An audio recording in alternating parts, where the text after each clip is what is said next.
Hello, folks. This is your host, Dr. Graham Taylor. I'm so excited to tell you about the upcoming Triad Mental Health Summit Week, taking place online August 20th through the 22nd. This 3-day event is free to attend and will cover different themes each day: positive change and equality on the 20th, simplifying the pathway to licensure on the 21st, and elevating therapeutic skills on the 22nd. Join us for one day or all three to gain valuable insights and practical knowledge that will help you in your professional growth. Both Charlene Dixon and I will be hosting live interviews, and we'll even have time at the end to field questions from our audience. Don't miss out on this incredible opportunity. Learn more and register today at triadhq.com/TMHS. We look forward to having you there.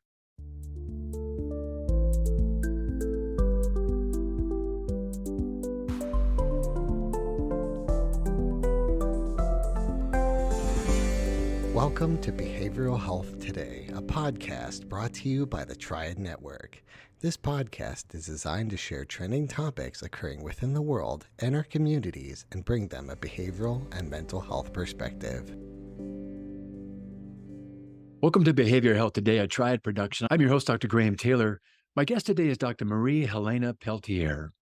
MH, as she likes to be called, is an accomplished expert in leadership and burnout within high-performing cultures. With extensive qualifications and corporate experience, she champions workplace mental health strategies to foster wellness, motivation, and productivity.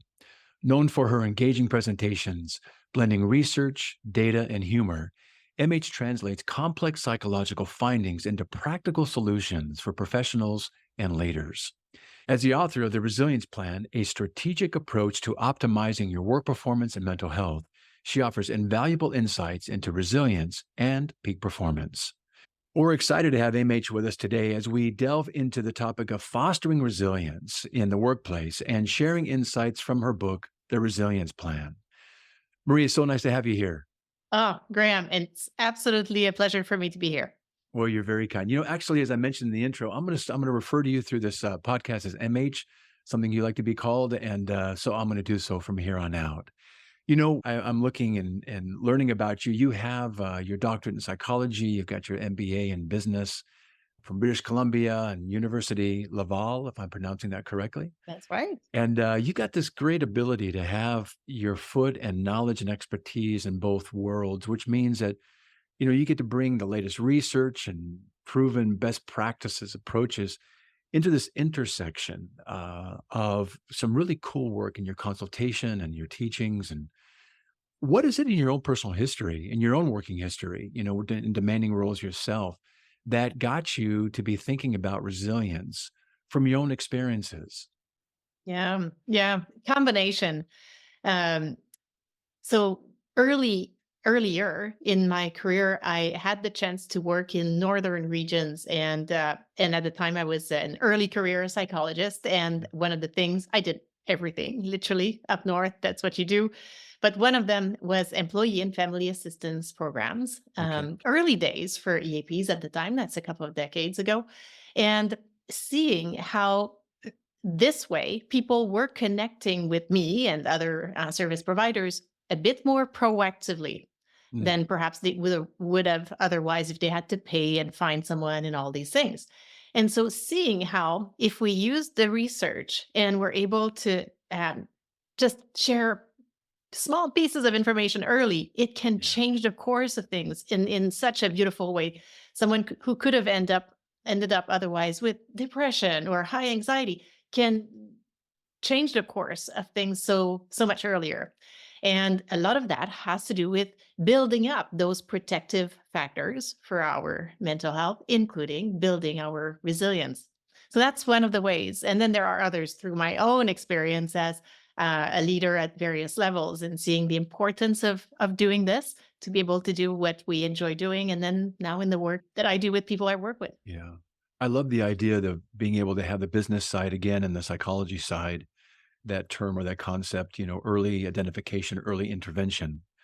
And you're saying if you know what to look for and what to listen for, you can see these things early on and maybe change a course rather than having someone go way down that course. You can make a U-turn early and maybe head off some things. And we're going to get to the book in a moment with the whole idea of resilience.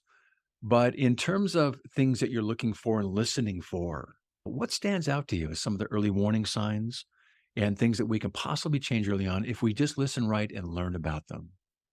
I know. I think the first thing that often professionals and leaders need to shift is to realize they have to pay attention. Refers to the concept of self awareness that we hear a lot about in emotional intelligence. And sometimes the analogy I use is look, if you were in your business and one of the places where you'd get information about how things are going is the financial statements, who Mhm. would ever say, don't show me the financial statements unless there is an absolute crisis? Right. No one would ever do that. We want to see the financial statements. We Yeah. want to read through them, catch early trends, change them quickly. Yeah. Same thing here on our resilience. It's as if we do the opposite here. We just say, I'm fine until we're not. You're either a rock or, oh, suddenly I'm a wreck. And it's in part because we didn't pay attention. So, Right. one of the things to shift early in this overall situation is to let go of the concept of seeing yourself as a rock who is inherently resilient and that's just the way it is. No, we're not. It's not a personality trait, it's a state that we can Mhm. nourish and sustain over time. So, therefore, we have to pay attention to how it's going so that this needs to happen first, because otherwise, why would you take action on something you feel you are, right? Right. Right. That's really good. So you're kind of weaving in not just is there an awareness, and you're suggesting maybe as supervisors, managers, and this can extend to those that are listening as parents and as friendships and any part of our life really. As you're talking, a system's a system. But you're talking about if we can have that awareness early, if within ourselves, that the EQ has got basically 4 steps: recognizing what's going on within inside of us, being able to manage that, and then empathically trying to attune to what's going on for somebody else, and then bringing us together to work on something. So you're talking about maybe with managers, supervisors, using some early detection, early awareness, both of what's going on for them in their position, but also what's going on for those that they're supervising or managing, and then finding ways to bring those together in some positive ways. Yes. Yes. And more. And so in what you're describing, there is the awareness of the leader and then the additional awareness Right. of the team members also.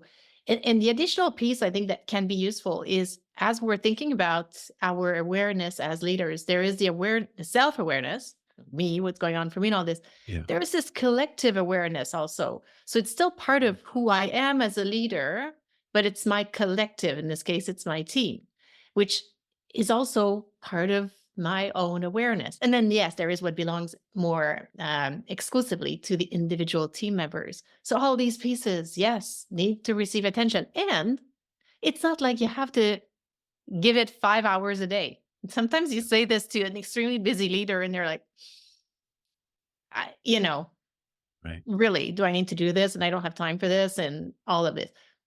It's not long.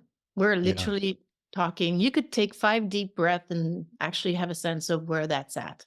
I But was thinking it's that's yes, that's good. Say more about that piece. You can do it as your day goes on. Just yeah. if you know what to look for early. If you know what to look for, and if things are extremely busy, you may need to actually record it. Mm. What gets measured gets done also applies for us and our self awareness, psychological health, all kinds of things. So sometimes it's a matter of if you're using a paper based agenda, a check mark every day means you've done your check in with yourself. Simple as that. But Yeah. then if you notice yesterday there wasn't any check marks, there were meeting overlapping and just, we it goes sometimes. Yes. Then maybe today you're making it a priority to make sure that check mark goes in. Yeah, really good. I like the part you said leading into this piece right here. It's, when we're dealing with somebody, that EQ piece and the awareness piece, what's going on for me, what's going on for them, but then what's going on for us collectively. What a nice view that is to bring that together, I think, in a very synergistic way, ideally. And then this idea is you don't need to spend 5 hours a day doing this. In fact, probably the flip side of this is if you don't do this, you're going to be spending 5 hours a day. That's the other side. So, but if we can do it in an ongoing way where we're caring for one another, we're aware of one another, we're in this in a joint way, it can really even move into more of a collaborative approach where we're encouraging each other to do the same thing of awareness. Yes. And building a culture where we're checking in, We're making a bit of time to do this. We're protecting boundaries perhaps a bit better, creating a culture that also then leads to that psychological health and safety that we hear more and more about, thankfully. But it does contribute to teams that will function even more effectively, be more creative, innovative, and all of these beautiful things we want. I think it's a great segue into this idea that we can build a culture with intention, like building a family. What kind of family do you want to have? And what kind of experiences, what kind of interactions you want to have? And we get to do that with our systems at work and the culture that we can be intentional about, not just organically let it happen, but to be intentional to make it happen. And if we can do so, then that's where the effectiveness and the creativity and ingenuity just naturally emerge and kind of actuate, itself, or actualize itself. Let's shift. Let's talk about your book and resilience. And as we talk about resilience, what is resilience? Yes, many definitions All actually right. exist. And so it's a good idea to start with this just so we're all on the same page haha, for right now. Um, so, one definition that's fairly used, the one I'm using, our ability to go through adversity and come out even stronger. Mm, Okay, so there's a growth element to this. We're going through adversity, meaning could be acute demands, but also could be chronic demands. Often we have a combination of those. And so often people will recognize faster the acute ones and disregard the chronic ones because they've been there for a longer time and that, but they still represent demands. But it does mean also that this is, like we said earlier, not a personality trait, something you can nourish, will fluctuate over time. So we have an opportunity. opportunity for growth. I've read some of the resilience research and it's fascinating. Tell me or tell us all some of the research that goes into resilience and the idea that through adversity, we can actually grow. What are you finding and what are you sharing with people? Yeah. Well, there's many angles that make this, I think, such an important focus at a high level, large level, societal level. We do hear, all of us, and we have experienced or know people around us that have experienced psychological challenges. And a lot of what is going on is that there are limited resources. Access to, working with a professional if you wanted to can be challenging. Sometimes you may find one, but their list is full or their fees are too high. There's a number of things that make actual access to improving our overall psychological health and our resilience challenging. But we do know that there are protective factors. There are things that we can do that actually don't require connecting with a professional, don't require resources. And we've got body of research on this. Things like, and here's the thing, I'm going to say these things, and it will be tempting to internally roll your eyes and say, yeah, yeah, give me something else. But the reality, and that's what we know from research, is that these variables are actually very significant in the resilience equation. Things like exercise, spending time on cardio strength training and meditative type activities. And for a lot of this, you do not need to invest necessarily. At times, nothing, sometimes a Right. little bit for shoes that are healthy for you. But other than that, it could be it. Time in nature, we actually know from research, we don't actually fully understand the mechanisms as to how it operates. There are some hypotheses, but we do know if you're going to go for a walk and you have a choice between sidewalk and park, assuming the park is safe, go in the park. Mm, Better for your psychological health, just like that. yeah. So these are choices that we can make that will have an influence, and that can be so significant. Now, we also know specifically about going through challenges that it's not the challenge that determines whether you're going to grow or not grow. It's how you're writing that story, how Mm, you're thinking about it, which will influence how you feel and how you react to it. And from there can be growth. Absolutely. So many things we don't have control over, and a number of things we do. So we want to optimize that. We'll be right back after word from our sponsor. Whether you're a longtime or first time listener to Behavioral Health Today, you're probably familiar with Triad, the company that brings you this podcast. But you may not know that Triad also hosts a community for current and aspiring behavioral and mental health professionals, featuring trending content and education and career resources, all for free. If you are a behavioral or mental health professional, or you're studying to become one, Join more than 80,000 people on Triad by claiming your free professional account today. Visit us at hellotriad.com/BHT. That's hellotriad.com/BHT and join the Triad community today.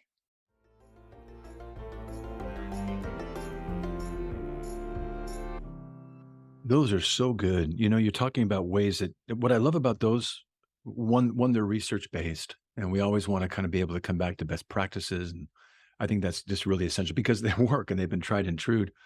And going back just a wee bit, you're saying ideally the term of resilience, oftentimes we use things like, something springs back into shape, or maybe there's an Right. elasticity or balance. But what I love that you're saying is that actually you can be better after the challenge. I think there are certain things. In fact, there's a research I just read the other day. I wish I had more access to it right now. There's part of our brain when we push ourselves through difficult things that actually grows. You see this in athletes most typically, and there's an expansion of the self. The Navy SEALs demonstrated pretty clearly. You think you can do this, and they say, "Well, what if you can go 5 more feet?" Oh, I didn't know that I could do that. Now I can, and I can grow and I can grow. And each one is an adverse moment, but you get to expand. And you thought maybe this was who I am, maybe this big, but really who I am, because I've been pushed, I'm actually this big, or I'm this capable, or I'm this able to do some things that I didn't think that I can do. And we're going to get into kind of how you do that with other people in your life. But even things like the positives, like exercise or being outside, grounding, being barefoot on the ground, and just allowing the electromagnetic piece kind of come into us. And I love the piece. I want you to park on this just for a moment for me. The narrative and how it's not the thing, it's not the adversity, because that's neutral. It's what we assign to it and the meaning we attach to it. Can you expand upon that piece just a wee bit for us? Oh, there's, I mean, that's in part what talk therapy is based on, Right. really, right at a big picture, because there are human experiences that are more on the challenging side. Huh? Yeah. And so there was research, and I don't remember the exact nature of the challenging event that these parents had gone through, but it was a set of parents that had a child, and that there was a particular clearly observable challenge that most parent would consider that a very difficult challenge. Right. But they were looking at what differentiated these parents over time and how they were doing, and had found that this is they were noticing in how they were recounting the experience, the stories that they were describing was Right. different. Right? And it, of course, connects very well with what we would know from cognitive behavior therapy, that the ways in which we talk to ourselves, the self-talk, the thoughts we have connected to the beliefs we hold, will have an impact on how we feel, which then impacts on how we react and all this. So, and the more you actively nourish, for all of us, in all kinds of situations, the ways in which we take our brains, the more the brain will take that direction. That's You bet. connecting with neuroplasticity of the brain, Yes. how we can shape that. And there are lots of benefits for all of us to be had there. We can shape ours, we can shape our teams. If we're working with our team and we're going through something very challenging, the simple fact of someone on the team saying, we have no idea how to solve this and Right. we will find a solution, sets everyone's brain in that direction. So we still need to work on it. It's not going to appear by magic, but No. it puts us in that mode. It's a whole different mode. Sometimes, we don't recognize, and I love what you're doing here, MH, around this idea. You're bringing in these researched strategies that are best practices that are actually steeped in some wonderful decades old research that really, really, really works. And we can implement it. There's so many cool psychological pieces that are out there for us to use, but not everybody like you is bringing them together. You're bringing them together in ways that are very applicable. And you're even saying, hey, we got to, boy, this is going to be a difficult, challenge we have in front of us. And, the boss wants this and the company wants this. You could take it like that, but then that makes everybody kind of in a fear-based, concern-based way. Or you could say, hey, we got a great challenge in front of us. I'm excited about what we're going to find together and what we're going to be doing. That just opens everything up, doesn't it? And how we frame it is how we're going to be coming into it. That's right. That's right. And paying deliberate attention Yeah. to that mindset, again, does not take that much time, really. No. It's just a choice that we need to make a bit more deliberately that will help us as we continue to move forward. When you put it like that, I can imagine even throughout our day, we have multiple opportunities. in business, we've got multiple opportunities to just as we go through the day, decide how am I going to address this? And we got this meeting in the afternoon, and how am I going to come into that with my best self? Or we're talking as a team, and how might we shape that moment? We can shape our moments. I think it was Henry Ford that says, whether you think you can or you think you can't, either way, you're going to be right. And it's true. If I can think we can, well, then it opens everything up. We can be creative, innovative, all the things you're saying. But if Yes. it's like, "Oh, no," or fear-based, or our old dysfunctional thoughts, a cognitive behavioral piece, our automatic thoughts that are dysfunctional, then it keeps us small, afraid, shame-based, all those things, and it stifles all the potential growth that we have. What are some of the challenges that you find, MH, around people building and trying to build resilience, and what are the challenges, and how are you helping them overcome them? One of the key challenges is that people know, for the most Yeah, part, we know some of the things we should do, could do, actually really want to do that would probably help, but we're not doing them. Um, okay, So people, it's usually because their life is very full already and even more overflowing. And so right, they're not finding the time.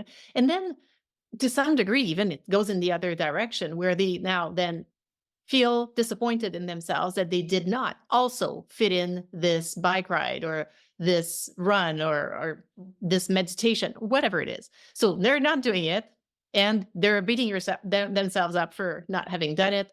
And right. that just keeps going. And then they don't do it. They try to meet all these demands. And now we're trending down because we're expanding more energy than we're filling back the tank. And so one of the things that is missing in this equation is them realizing that the context they're in requires to translate these nice idealistic pieces into their reality. Mm, And that's when the concept of, back to the book, of bringing strategy and psychology together makes a difference. Because otherwise, especially after pandemic, most people have now a bit more clarity that yes, research backs up all these beautiful things. And if we could say by magic, we're going to fit all this in your life, do you want it? They'd say yes. However, it's not happening. And what's missing is taking into account their context, the strategy angle. really good. Name some of the contexts that you might find in your work being more challenging maybe than other contexts. Yes. Well, it depends, but maybe I'll share, how Okay. do we get to this? Like, how do I know my context, or what part of my context do I need to manage? Good, Okay, good. here's how the book itself, literally, the idea of this came. So I often talk to people who are in business, and they would come to me and say, MH, I don't know what my problem is. I've been dealing with things seriously more complicated than what I'm dealing with right now. And this is not working right now. Mm, I'm not doing this right. So what's my problem? So then I'd say, okay, look, if you were in business and you had a fantastic idea, next product, next service, whatever, would you just say, "Oh, I've got a great idea. Let's try to do it." Or would you say, "I got a great idea. Let's look at who else is offering this. How much are they charging for it? Who's buying it? What forces in the future could impact it?" You would do all this. You'd be looking at the context. Then you would develop your strategy and you would go to market. Success. Same thing here. Yes, you've got this great idea. You want to say exercise, meditate, whatever. Now we need to look at your context specifically. All right, let's start with, what are your values? Let's revisit this. A lot of people have done this kind of work before. Fine, write it down. Most important things for you in life. Let's have this. That's part of your context. right. Then we want to look at, what kinds of demands are you facing right now? And what are your sources of supply? I can come back to this, but that is a point where many people get this wrong. Then we're looking at, and I'm using literally the same structure that in business we would use, the SWOT analysis, internal Yes. strengths and weaknesses, external opportunities and threats. Same thing here. And once you have this, then maybe no, you're not going to try to go from nothing to 5 times a week, half-hour cardio. It's actually not possible right now, given this. But what is possible? Oh, Maybe it is possible for me to go stand outside for 2 minutes once a day. Right. And that's going to be part of this. Maybe there will be a pillar here. One of your three strategic pillars will be health. One of your tactics or behaviors will be this specific thing. And this overall strategy, just like in business, you will write it for a period of time, whatever, 2 months, 3 months. After which, just like any other strategy, you'll see where you're at and maybe create the next iteration. I like that. So you're setting people up for success by taking small, measurable, doable steps without a whole lot of pressure. Just go outside, just stand outside 5 minutes. It's gone almost, and then you're talking about then from there we can kind of scaffold it and do more when we're ready. But taking into context the context someone is in, and what does this apply? What can they do, and what's realistic? So you're almost. It sounds like in this process too, you're helping people think through. This just isn't a cookie cutter approach. This is what's specific to you, that's accessible, that's doable. Say more about that part of the assessment because you're asking people to really assess themselves and be I guess it's that awareness you talked about earlier. Yes. And Yeah. it's very, very personal. So it's the same thing as, Yes. again, a good strategic plan will be customized to this particular product in this moment, in this team, in this organization. It's like, what do we have exactly here?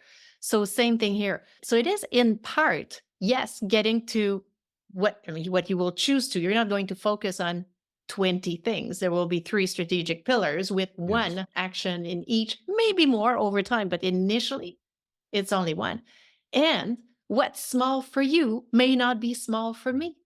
Right. So if you say go stand outside 5 minutes, but let's say whatever my work context is such that, you know what, to go stand outside for 5 minutes, I don't have access to a balcony. It means an elevator through 30 floors. I'm going to miss my next meeting. Not Right. possible, not easy for me. So I Right. need something different. So was this small enough? What's your problem, MH, that you're not able to do this? It's, well, in my context, it's going to look different. Yeah.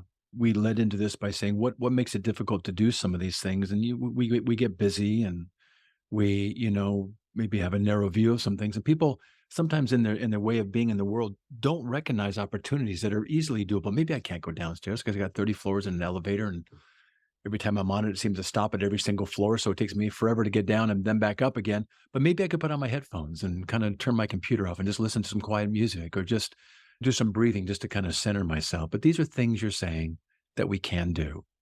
And these are some real strategic tips. We can do them every day in our life, let alone be doing them at work. That's right. And another piece that will increase the likelihood that we'll say consider this is that second piece I was mentioning, that sort of looking at your sources of supply and demand. Because here's Mhm. what happens with this. Usually I'll say, okay, so what kinds of demands are you dealing with? Like, go for it, tell me. And then usually tell me two or three things that are challenging on the work side, like the most difficult things right now. Okay. Then I'll say, okay, keep going, list more. Then they'll find additional things and they'll stop there. And I'll say, okay, but how about on the personal side? Well, personal. No, it counts. It's the emotions don't have lanes. It's all going to Mm. be in you. So yeah, get the demands out there. And in the same thing, they'll start with, a few things that are challenging on the personal side. But then I'll keep asking and I'll say, well, how about positive things, but still demanding your energy? Oh yeah, we're Mm. moving to a new home. Really excited about this. Oh, well, that goes on the demand list as well. And then, or as we talk, they'll even sometimes feel uncomfortable saying it, but they'll say, well, I do have a family member who's dealing with a health issue and I'm Yes. supporting them. They don't even want to put it on the list because they feel like it's so natural and obvious. And yes, they want to do it. But then that means they're minimizing or disregarding the actual overall demands they have. And by actually being more realistic about this, having a fuller view, that is often what then allows them to Mhm. see the difference between all these demands that end up really building quite a bit. And then they look at the supply side and I keep them on the line because I'll say things, what kinds of things bring your energy? And they'll say, oh, I'd really like to go for long walks in the Right. forest. Great. How many times in the past 2 weeks? Well, the past couple of months has been particularly busy, so not now, but Yeah. well, then it doesn't go on the list. And then they realize the difference. And that's why, in part, this realization is important because you get to a point where you see it. You're like, okay, what ends up happening in my life does not very much correspond to my values. The correspondence, I don't say balance because balance sounds like it should be like equal. No, not necessarily. Yeah. But the disconnect is so Disconnect. obvious that Yes. then it motivates. Yeah, that's really helpful. I would imagine that that's quite an empathic process that you get in with people, and you're talking about there's a scale we can use called the SUDS scale, subjective units of distress, and whether it's buying a new home or having a new baby or a new job or new position. These are all great things, but they all come with certain demands. And then there's some things that maybe aren't quite so bright and shiny that are harder. The loss of somebody or something being challenging, a health issue, whatever it may be. That you're helping people kind of open up their aperture of or increasing the aperture around, wow, I never thought about how impactful these things might be. And I would imagine that for some folks, they just think, oh, I'm just not doing a good job. And so they get negative and down on themselves, which becomes kind of a slippery slope of kind of self deprecation and putting oneself down. See, I can't do these things. But when you recognize with them, life is really hard for you right now. Plus, you're trying to do this new project. I would imagine that when you're kind of empathic in that moment, they probably give themselves some grace and Yes. say, yeah, it Yes. is hard right now. And then it also allows you to say, well, maybe what's one small measurable thing you can do that would be just for you. Maybe it is going outside of the balcony for 5 minutes. And yeah, I can do that. I love this approach. It's empathic at best, grace giving as well. And maybe kind of helping someone appreciate, man, I never thought about it this way. No one ever spoken to me about it this way. I know. Yeah, you're completely right. That clarity in itself, because otherwise you're in this nebulous discomfort that you Yes. don't fully understand and you don't have time to investigate. So it's a disregard it, let it go, and keep moving. But having that clarity in itself is Yeah. relaxing. So and gives you a sense of control and then moves you forward in that, yes, I can take that next action. And because you design it to be very doable, given your context, it Yeah. does build that belief that you can influence it, that sense of self-efficacy, which we know from research builds in this situation, but the more you do it here, the more it will influence how you think in other situations. And we're back to even more resilience. Yeah, I love that. That self-efficacy, the fact that I can control these things is absolutely huge. Your book, The Resilience Plan. Tell me more about the book and maybe another area you're most excited about for people to kind of learn from and grow from. One of the things that leads all of us to be in that state where we just keep moving forward no matter what kind of thing is that sense of optimism, an optimistic perspective, sometimes too far almost, where we're saying, yes, I can, I'm moving forward, I'm taking this on, all these things. Right. And to some degree, it's adaptive because we're not getting bogged down by all the things that could slow us down. But you get to a point where if you do only that, you're going to Mhm. be disregarding. So keeping that optimism and pairing it with even more clarity usually helps. But one of the things I do talk about in the book as well, in the spirit of having even more clarity overall, is I do have a chapter in there about when people don't listen and find themselves into full on burnout, needing to be Mm. off work for health reasons. And I say this because in a lot of my work with individuals, sometimes I have to be really on the reality check with them and say, look, you're usually operating at a 10 out of 10 level of energy or a 9.5 ish, but you're like up Right. there. And now we're saying that you've seen yourself go down to 8, to 7, to 6. So I say your next stop is not 8.5. We've Mm. been trending down here. So if nothing changes, and I'm talking about fairly muscular change to reverse Yes. that trend. This is next stop. And I describe how these next stops look like. And that's why it was important to be in the book because then, I mean, mostly I'm more on the carrot side of things, but this Mhm. is the stick part where you need to know, it's not This can happen. what can happen. Yes. Yes. And it's useful for us, for ourselves. It's also useful for people around us. because some people in our teams, some people in our lives will be in these situations. And the more we develop more of that understanding of, no, we're not going from rock to wreck just like that. There's been signs, there are resources, there are things we can do. And of course, even if we get here, we can come back out. That's part of what professionals do to help. But Mm. it's not worth visiting. And so that is one part of the book that I've made sure to include, even though most of the book is about just how to build your Yeah. custom strategic resilience plan, so Yeah. that you have just full visibility on this. And I hopefully really, that will get in the hands of early professionals so they can know that early.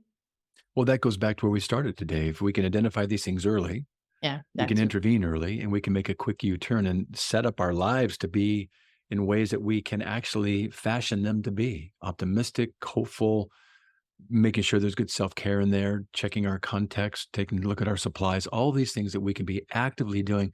It's really what I love about what you're bringing in is you're teaching people how they can actually be and function that's actually under their control. Again, that idea. And why not live this way? But not everybody knows how to do that. We know we do what we know, we do what we grew up with, and we do what we taught, but maybe we're not taught these things. And I love the idea that you're able to come in and hold these things up to people. And as I'm saying that, I'm wondering about, as you've done your work, what's a maybe a case study that stands out to you where you came in and man, it was a train wreck or it was really challenging, and a story from your intervention, you're seeing some really cool turnaround happen. Does anything come to mind? Yeah, yeah. I love that one particularly because it says a bit of what you're asking, but another piece to it. So when you write a book, this is my only book, so I'm learning everything as I go, literally. But one of the things that you can do early on is to do a focus group to test some of the ideas of your book. So you have people, you get them to do the exercises, in my case, of what are in the book, so that they can provide feedback and you can improve the whatever worksheets, content, Mhm. all that. And so in one of those focus groups, a female leader was there and she engaged and did all the things and created her plan. But there were questionnaires before and after. So I knew some of what she was coming with was, I have no control over my schedule. My Mm. life is, I'm running all day after all the things that just need to happen. And it was not pleasant. I was glad she was there, really. Yes. So she did her plan. Great, moving on and all this. A couple of weeks later, I get an email from her saying, I'm leading a team of leaders and we have a retreat in a few months. Could you come and deliver that exact workshop? Yes. Great. Yes, sure I can.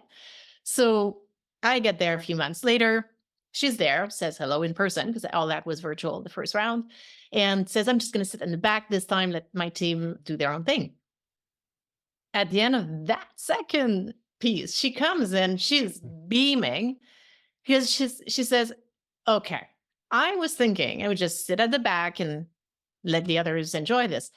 I decided, because you were doing the workshop anyway, to see where I'm at and just re-engage in doing Yeah. the thing.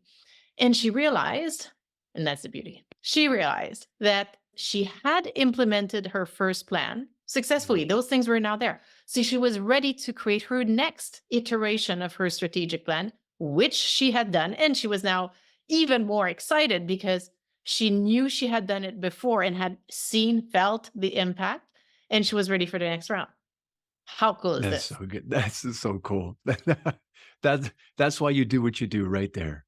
Yeah, yeah, Yeah. and that's exactly, but that's the thing also. I designed this so that Yeah. I'm not using 20 tools. No. Really, there's 3 pieces of homework here, really.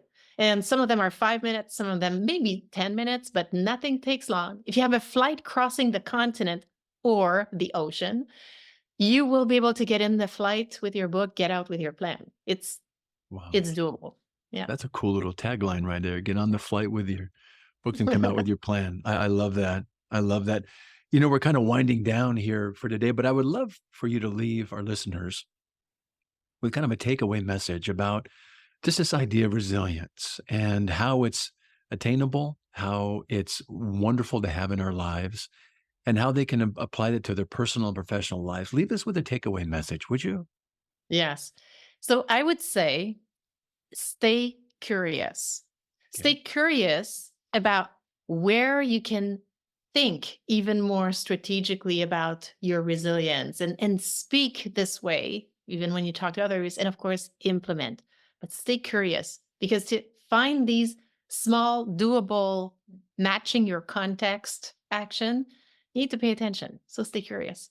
I love that. And that's something that we have access to. Just ask questions or maybe raise questions with each other and kind of ping back and forth, much like we get to do today. Well, I've so enjoyed our time. MH, I would love for folks after our time today to follow up with you, learn more about you and your work, your book, the Resilience Plan. How can they do so?